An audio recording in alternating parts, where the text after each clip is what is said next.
বিশ্বনবী বলেন, বান্দার দোয়া আসমান আর জমিনের মধ্যে লটকানো থাকে।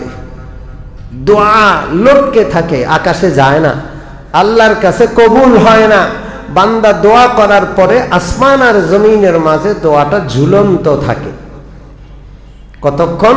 হাত্তা তুসাল্লি আলা নবিয়িকা, তুমি তোমার নবীর প্রতি দুরূদ পড়ো, বাধা দূর হইয়া ওই দুরূদ তোমার দোয়াটাকে আল্লাহর দরবারে কবুল হওয়ার জায়গায় পৌঁছায় দেবে।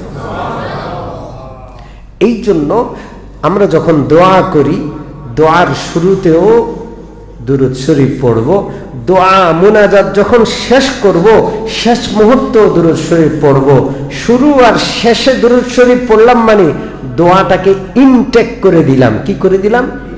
জোরে বলেন। দুরূদ শরীফের মাধ্যমে দোয়াটা ইনটেক হইয়া কোনো বাধা ছাড়া, চেক ছাড়া সরাসরি কোথায়? আল্লাহর কাছে চলে।